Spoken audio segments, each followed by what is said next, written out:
कैसे हैं आप लोग? आई होप कि बिल्कुल घर जैसे हैं। नहीं है तो आदत डाल लीजिए, जीवन में छोटी बड़ी समस्याएं तो आती ही रहती है।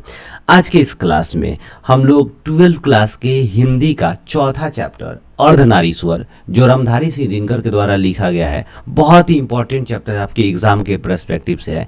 इसका हम लोग पोस्टमार्टम करने वाले हैं। इसके जितने भी इंपॉर्टेंट ऑब्जेक्टिव है जो आपके एग्जाम में आ सकते हैं, प्रोबेबल क्वेश्चंस है, एग्जाम में पूछे गए क्वेश्चंस है, उसका पोस्टमार्टम करेंगे और मिल के मचाएंगे बवाल। सबसे पहले और सबसे इंपॉर्टेंट बात ये, हम लोग अर्धनारीश्वर के लेखक रामधारी सिंह दिनकर, राष्ट्र कवि रामधारी सिंह दिनकर के बारे में हम लोग कुछ थोड़ी सी इनके जीवन परिचय को समझते हैं और इनके बारे में थोड़ी सी हम लोग इनके कृत्यों के बारे में और इनके उपलब्धियों के बारे में जानते हैं। उसके बाद हम लोग थोड़ा सा आगे बढ़ेंगे और इसके जितने भी इंपॉर्टेंट क्वेश्चंस होंगे उसका पोस्टमार्टम करेंगे और बवाल मचाएंगे।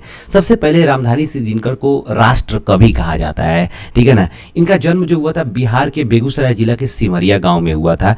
इनका जन्म 23 सितंबर 1908 ईस्वी को हुआ था और इनकी मृत्यु जो हुई थी 24 अप्रैल 1974 ईस्वी को हुआ था। ये अपनी प्रारंभिक परीक्षा अर्थात मैट्रिक की जो परीक्षा थी, प्रारंभिक परीक्षा तो गांव से ही शुरू किए थे। मैट्रिक की परीक्षा जो थे 1928 ईस्वी में ये पास आउट हुए और जो है बीए की परीक्षा यदि इतिहास ऑनर्स से किए हुए थे पटना कॉलेज से 1932 ईस्वी में पास किए थे, ठीक है ना। और 1925 ईस्वी में इनके जीवन का प्रथम कविता जो है छात्र सहोदर के द्वारा क्या होता है, प्रकाशित होता है। 1929 ईस्वी में प्रणभंग इनके जीवन की प्रथम जो कविता की पुस्तक थी वो प्रकाशित होती है। 1946 ईस्वी में कुरुक्षेत्र लिखा हुआ था, इन्होंने बहुत ही अच्छा फेमस रहा। 1952 ईस्वी में रश्मि रथी और अर्धनारीश्वर, ये दोनों काफ़ी फेमस रहा, इनका एक कृत्य था। 1956 ईस्वी में संस्कृत के 4 अध्याय लिखे थे, इनके लिए इनको साहित्य अकादमी पुरस्कार दिया गया था। 1961 ईस्वी में उर्वशी लिखे हुए थे, इनके लिए इनको ज्ञानपीठ पुरस्कार मिला हुआ था, ठीक है ना। तो इस तरह इनकी बहुत सारी उपलब्धियां थी, इनके द्वारा बहुत सारी कविताएं और कहानी एवं निबंधों का रचना किया गया हुआ था, ठीक है ना। इनको पद्म भूषण का भी पुरस्कार मिला हुआ था। तो ये था इनकी एक छोटी सी जो है परिचय था। इनके पिता का जो नाम था रवि सिंह था, इनके माता का नाम मनरूप देवी था और इनके पत्नी का नाम श्यामवती देवी था, ठीक है ना। तो ये एक छोटा सा जो है परिचय है इनका। और अब हम लोग क्या है, अर्धनारीश्वर के जो 1952 ईस्वी में इनके द्वारा लिखा गया था उसके जितने भी इंपॉर्टेंट क्वेश्चंस है जो आपके एग्जाम के पर्सपेक्टिव से बहुत ही इंपॉर्टेंट है, उसका हम लोग मिलकर बवाल मचाएंगे और इसका एक एक करके वीडियो का एक एक करके हम लोग क्वेश्चंस का पोस्टमार्टम करेंगे और देखेंगे कि किस तरह एग्जाम में क्वेश्चंस पूछे गए हुए हैं और कौन कौन से क्वेश्चन जो है एग्जाम के लिए इंपॉर्टेंट हो सकता है। तो चलिए बिना किसी समय गंवाए मिल के मचाते हैं बवाल विद बहुत सारा सवाल। क्वेश्चंस क्या कर रहा है कि दिनकर जी को निम्न में से कौन सा पुरस्कार दिया गया था। आपको ध्यान देना है, दिनकर जी को 3 पुरस्कार हम लोग पढ़े, अभी जस्ट देखा। 1956 ईस्वी में साहित्य अकादमी पुरस्कार जो कि लिखे हुए थे संस्कृत के 4 अध्याय, उनके लिए मिला हुआ था। 1961 ईस्वी में ये लिखे हुए थे उर्वशी, जो इनको मिला हुआ था उस समय ज्ञानपीठ पुरस्कार मिला हुआ था, ठीक है ना। और उसके अलावा इनको पद्म भूषण पुरस्कार दिया गया था, ठीक है ना, पद्म भूषण पुरस्कार दिया गया हुआ था। नेक्स्ट क्वेश्चन क्या कर रहा है कि रामधारी सिंह दिनकर का रचना कौन सी है। देखिए रामधारी दिनकर का रचना कौन सी है, उसने कहा था, ये तो पहले ही हम लोग पढ़ चुके हैं, जूठर नहीं है।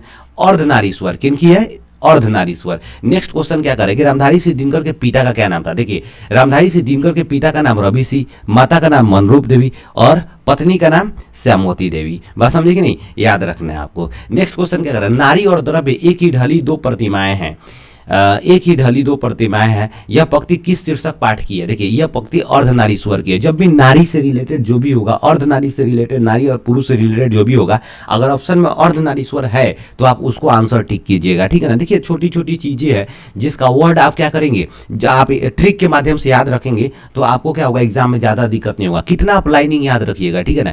आप वर्ड याद रखिए, वर्ड याद रखिएगा तो बस समझ रहे हैं ना, बवाल मचा देंगे आप लोग, ठीक है ना। हिंदी को ऐसे थोड़े ही है कि एकदम फिजिक्स केमिस्ट्री बायो मैथ की तरह हिंदी पढ़ना है, बस एग्जाम में जो है नंबर को उठाना है, बवाल मचाना है। तो बस ट्रिक से याद कर लो यार, कौन जीवन भर इसको पढ़ना है, याद रखना है, बस हम देख नहीं। चलो हम लोग नेक्स्ट देखते हैं। दिनकर जी का जन्म बिहार के किस जिले में हुआ था। देखिए बिहार के बेगूसराय के सिमरिया जिला में हुआ, सिमरिया गांव में हुआ था। बेगूसराय जिला था, सिमरिया गांव था, ठीक है ना। कब हुआ था, तो 23 सितंबर 1908 ईस्वी को। नेक्स्ट अर्धनारीश्वर पाठ के लेखक कौन है, तो अभी जस्ट हम लोग ने देखा दिनकर साहब है, ठीक है ना। नेक्स्ट क्वेश्चन क्या कहा जा रहा है कि अर्धनारीश्वर किस विद्या के है, निबंध है। आप हमेशा याद रखिएगा ये निबंध है, कहीं कहीं एकांकी देता है, बिल्कुल गलत है भाई साहब, ये निबंध है, एक बिल्कुल स्पष्ट लिखा हुआ है। जब आप किताब पढ़ेंगे तो ये निबंध है। है, निम्नलिखित में से कौन सी रचना दिनकर जी की है? तो दिनकर जी के मतलब रामधारी सिंह दिनकर की है। तो रामधारी सिंह दिनकर की परशुराम की प्रतीक्षा सदियों संताप, ये परशुराम की प्रतीक्षा जो है ना, ये रामधारी सिंह दिनकर के द्वारा लिखा गया हुआ था, ठीक है ना। नेक्स्ट क्वेश्चन क्या करेंगे, युद्ध और शांति। देखिए युद्ध और शांति की पर की लिखी गई है कुरुक्षेत्र। देखिए कुरुक्षेत्र जो है ना, इनके द्वारा 1946 ईस्वी में लिखा गया हुआ था कुरुक्षेत्र। ध्यान रखिएगा, कुरुक्षेत्र किसके द्वारा? रामधारी सिंह दिनकर के द्वारा। कब लिखा गया था? 1946 ईस्वी में, ठीक है ना। चलिए नेक्स्ट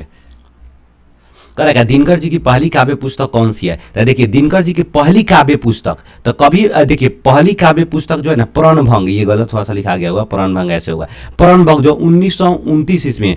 काव्य पुस्तक कहेगा तो 1929 में, और वही कविता कहेगा तो आप छात्र सहोदर के द्वारा हुआ था, सहोदर के द्वारा 1925 ईस्वी में हुआ था। लेकिन काव्य पुस्तक पुस्तक पुस्तक पुस्तक पूछेगा था प्रणभंग 1929 ईस्वी में। बात समझ रहे हैं? देखो ये चीजों को यार अच्छे से याद रखो, फिर दिक्कत हो जाता है, कंफ्यूजन हो जाता है। पुस्तक पूछेगा, काव्य पुस्तक पूछेगा तो 1929 में प्रणभंग 21 वर्ष के आयु में हुआ था। तो सोचो यार 1929 में ये हुआ था, तो 1908 में तो इनका जन्म हुआ था, तो 21 8 29 नहीं हो जाएगा ना। तो ये 21 वर्ष। क्वेश्चन पूछता है कि इनके जीवन की मतलब किस उम्र में, किस वर्ष में, इनके उम्र के किस वर्ष में इनकी पहली काव्य पुस्तक की रचना हुई थी, मतलब प्रकाशित हुई थी? तो 21 वर्ष की आयु में, ठीक है ना। ये मतलब चीजों को थोड़ा सा याद टेक्निकली याद रखोगे तो मजा आएगा, बवाल भी मचा सकते हो, ठीक है ना। अर्धनारीश्वर शंकर और पार्वती किस प्रकार का रूप है? एक कल्पित रूप है, ये कोई जो है ना एक काल्पनिक रूप है, कोई एग्जिस्टेंस, रियल में कोई एग्जिस्टेंस नहीं देखा गया है, ठीक है ना। इसलिए यहाँ पर क्या यथार्थ का मतलब होता है सत्य, तो ये सत्य नहीं था। आदर्श, आदर्श का ही मतलब होता है कि एक तरह से कल्पना, एक तरह से बातें विचार किया गया हुआ है, ठीक है ना। तो यहाँ कल्पित आप लिखिएगा, क्योंकि यहाँ कहानी में जो निबंध लिखा गया है उसमें ये कल्पित शब्द का प्रयोग किया गया है, इसलिए आपका आंसर होगा। हालांकि आदर्श भी हो सकता है, आदर्श का मतलब होता है कि जो बातें विचार में बोली गई, मतलब एक तरह से विचाराधीन हो, कभी एग्जिस्ट नहीं किया हो रियल में, ठीक है ना। लेकिन यहाँ आंसर क्या होगा? कल्पित होगा। नेक्स्ट क्वेश्चन क्या करें कि दिनकर किस युग के कवि थे? देखिए छायावादोत्तर कवि थे, ठीक है ना। ये दिनकर किस युग के कवि थे? छायावादोत्तर कवि थे, ठीक है ना। नेक्स्ट क्वेश्चन करें, गंधारी थी, तो गंधारी कौन थी? आप ध्यान रखिए, गंधारी दुर्योधन की माँ थी, सिंपल बात है। अर्जुन की माँ कौन थी? हैं? अर्जुन की माँ कौन थी? अर्जुन की पत्नी तो पांचाली थी, अर्जुन की माँ कौन थी? द्रौपदी। हैं? अर्जुन की माँ द्रौपदी थी यार, अरे द्रौपदी नहीं न थी यार, अर्जुन की माँ, अर्जुन की माँ का नाम क्या था यार? क्या नाम था यार, दिमाग में से नहीं निकाला। द्रौपदी तो पंचाली को कहा जाता था बेसिकली। द्रौपदी क्या नाम था यार इनके माता का नाम? गंधारी तो थी दुर्योधन की माँ, ठीक है ना। और अर्जुन की माँ का कुछ नाम था यार, मेरे दिमाग से निकल रहा है यार, अगर तुमको पता हो तो कमेंट में यार लिखना। दिनकर का जन्म कब हुआ? कब हुआ था? तरीके कब हुआ था? दिनकर जन्म कब हुआ? 23 सितंबर की तरफ 1908 ईस्वी को, 23 सितंबर 1908 ईस्वी को बेगूसराय में हुआ था, सिमरिया गांव में।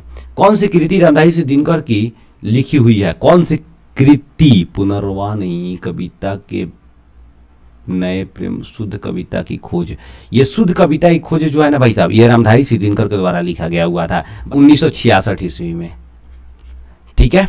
नेक्स्ट क्वेश्चन क्या कर रहा है, संस्कृत के 4 अध्याय किसकी है? देखिए संस्कृत के 4 अध्याय 1956 ईस्वी में लिखा गया हुआ था, किसके द्वारा? रामधारी सिंह दिनकर के द्वारा, इसीलिए इनको साहित्य अकादमी पुरस्कार भी मिला हुआ था, बहुत ही फेमस रहा भाई साहब। अर्धनारीश्वर कल्पित रूप है किसका? शिव और पार्वती का, शिव और पार्वती का कल्पित रूप है। कल्पित रूप का मतलब होता है कोई वास्तव में ऐसा कुछ नहीं था, ठीक है ना, एक कल्पना किया हुआ रूप है जिसमें आधा नारी और आधा जो है ना पुरुष को साक्षात बताया गया हुआ है, ठीक है ना। नेक्स्ट क्वेश्चन क्या रहेगा, दिनकर को किस कृति पर भारतीय ज्ञानपीठ पुरस्कार? द ज्ञानपीठ पुरस्कार 1961 ईस्वी में जो उर्वशी लिखे हुए थे इसलिए मिला हुआ था। कुरुक्षेत्र नहीं था भाई साहब, याद रखिएगा, ये कुरुक्षेत्र 1946 में लिखा गया था, अर्धनारीश्वर 1952 में लिखा हुआ था।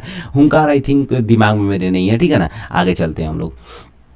कह रहा है कि निम्नलिखित में कौन सी रचना दिनकर जी की नहीं है? तो जूठन नहीं है, ठीक है ना। जूठन क्या है? ये नहीं है इनकी, तो आंसर क्या हो जाएगा? ये उर्वशी है, रश्मिरथी है, कुरुवर्शी, यहाँ पर कुरुक्षेत्र है। कुरुक्षेत्र कब लिखे थे? 1946 में। रश्मिरथी कब लिखे थे? 1952 में। उर्वशी कब लिखे थे? 1961 ईस्वी में, ठीक है ना। बवाल मचा देंगे लग रहा है एग्जाम में यार। दिनकर जी की पहली कविता किस पत्रिका में प्रकाशित हुई थी? तो देखिए दिनकर जी की पहली कविता किस?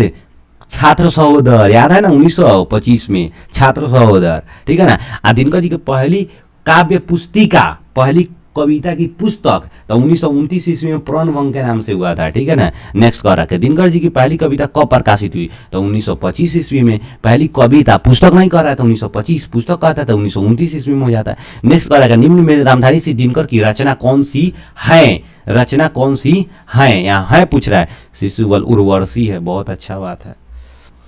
बुद्ध और महावीर नारियों को कौन सा अधिकार देते हैं, भिक्षुणी होने का, ठीक है ना, भिक्षुणी होने का, ठीक है ना। आप जब भी बौद्ध धर्म पढ़ेंगे तो उसमें बौद्ध भिक्षुणी महिलाओं के बारे में कहा गया था, ठीक है ना। नेक्स्ट क्वेश्चन, हालांकि जो बौद्ध धर्म था उसका अंत होने का भी यही कारण था, नारियों को उसमें मतलब कि उसमें एक तरह से एग्जिस्टेंस मतलब उसमें इंक्लूड करना, नारियों को उसमें सम्मिलित करना जो था बहुत बड़ा गलती था। नहीं तो बौद्ध धर्म शायद चलता, भ्रष्टाचार हो गया बाद में जाकर के। हाँ, महिला पुरुष एक जगह रहेगा वहाँ गड़बड़ होना ही है क्या ये सिंपल है मतलब नेचुरली भगवान बनाया ही ऐसे कि कोई भी चीज़ हो नहीं सकती है अगर एक जगह हो तो, ठीक है ना। हम तो कहते हैं सरकार ये जो है ना जो यहाँ पर जो आर्मी है उसमें महिलाओं को लेकर ही गलती करता है यार, होना ही नहीं चाहिए ऐसा करे क्या। पुरुष जब नारी का गुण लेता है तो वह देवता बन जाता है, बहुत अच्छी बात है भाई साहब। पुरुष जब नारी का गुण लेता है तो देवता बन जाता है, लेकिन जब नारी पुरुष का गुण लेता है वो राक्षसी बन जाती है।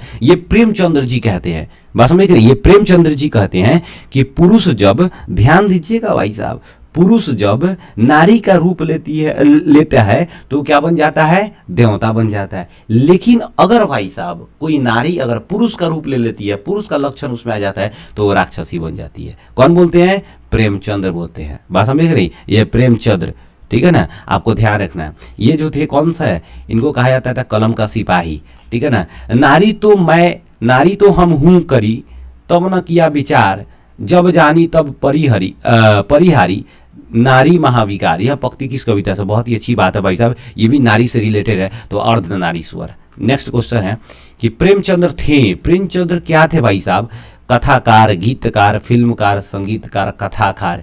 यहाँ तो यार ये साहित्यकार होता तो ज़्यादा बेटर होता यार, कथाकार। यहाँ आंसर सी ही सही होगा, बट यहाँ पर थोड़ा सा यार लिखने का नज़रिया बदलना चाहिए ऑप्शन वाले लोग को। साहित्यकार भी होगा, साहित्यकार, इसलिए भाई साहब थोड़ा सा ध्यान रखिएगा, ऑप्शन में साहित्यकार भी आ सकता है, मार दीजिएगा बवाल मचा के। अर्धनारीश्वर शीर्षक पाठ में कौन सा स्वयं वृत्त बन गया और नारी को उसने कली मान लिया। अर्धनारीश्वर शीर्षक पाठ, कौन स्वयं वृत्त बन गया और नारी को उसने कली मान लिया।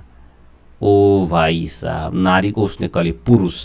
आंसर क्या होना चाहिए यहाँ पर, पुरुष होना चाहिए, बात समझ आया। नेक्स्ट, संसार में आज पुरुष और स्त्री क्या है, संसार में आज पुरुष और स्त्री क्या है। सर्वत्र पुरुष और स्त्री, सर्वत्र पुरुष और स्त्री। चलिए ये वाला सही। कह रहा है क्या, संसार में आज पुरुष और स्त्री क्या है। देखिए कह रहा है क्या, पुरुष और स्त्री क्या है, तो यहाँ पर एक बात हमेशा याद रखिएगा, संसार में आज पुरुष और स्त्री क्या है, तो हमेशा याद रखिएगा यहाँ पुरुष और स्त्री के बारे में पूछ रहा है, ठीक है ना। तो बस कुछ नहीं करना है, एक और आप भी बढ़ा दीजिएगा, इधर भी पुरुष इधर भी स्त्री, ठीक है ना। तो पुरुष और स्त्री आंसर हो जाएगा। करेगा जिस पुरुष में नारीत्व नहीं वो क्या है भाई साहब, अधूरा, संपूर्ण, अपूर्ण है। जिस पुरुष में नारीत्व नहीं वो क्या है, अपूर्ण है, ठीक है ना। नेक्स्ट क्वेश्चन, कितने वर्ष की उम्र में दिनकर जी की पहली कविता प्रणभंग 1929, तो 21 वर्ष की उम्र में, 1929 में हुआ था कि नहीं हुआ था भाई साहब, तो ये कितने वर्ष की उम्र हुआ, 1908 में इनका जन्म हुआ था, तो घटाओगे तो क्या हो जाएगा, 21 वर्ष नहीं आएगा, आंसर क्या हो जाएगा, 21 वर्ष। नेक्स्ट क्या रखे, किस अस्पताल में दिनकर जी के विलिंगटन नर्सिंग होम में हुआ था। ये अपने दोस्त के पास, गोयंकर जी के पास थे, वहीं पे इनका जो हार्ट अटैक आया और बेचारे जी नहीं पाए, ठीक है ना।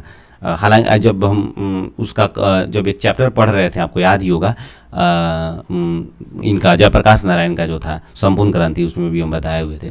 संन्यास शब्द का लिंग क्या होगा। देखिए संन्यास जो होगा ना वो पुल्लिंग होगा। संन्यास किस तरह का शब्द है, पुल्लिंग शब्द है। कह आकर्षक शब्द से संज्ञा बनाइए, ठीक है ना। आकर्षक शब्द से संज्ञा क्या हो सकता है,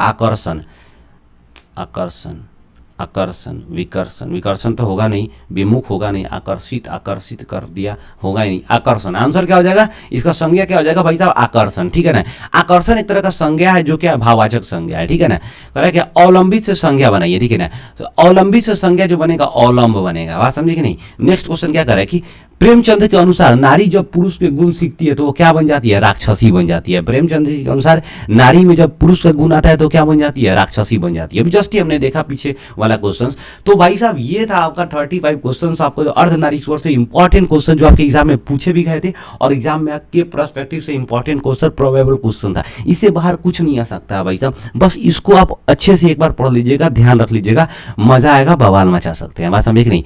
बाकी जो है आपके ऊपर है। वीडियो अच्छा लगा हो तो लाइक कीजिए, नहीं अच्छा लगा हो डिसलाइक कीजिए। चैनल को कंपलसरी सब्सक्राइब कीजिए भाई साहब। अगर आप आर्ट्स से हैं तो टोटल का टोटल क्वेश्चंस लेट सेट आपका टोटल का टोटल क्वेश्चन जो होगा आपका ऑब्जेक्टिव एक एक चैप्टर का 5 सब्जेक्ट है, history, geography, political science, economics, psychology, ठीक है ना। इसका क्या होगा आपका ऑब्जेक्टिव पूरा का पूरा अवेलेबल कराया जाएगा भाई साहब। अभी हम हिंदी कर रहे हैं, हिंदी का व्याकरण वो टोटल कंप्लीट कर देंगे, इसके बाद आर्ट्स पर भी ध्यान देंगे, ठीक है ना। तो बस आज के लिए बस इतना ही, मिलते हैं नेक्स्ट वीडियो में नेक्स्ट चैप्टर के साथ बवाल मचाते हुए। तब तक के लिए जय हिंद।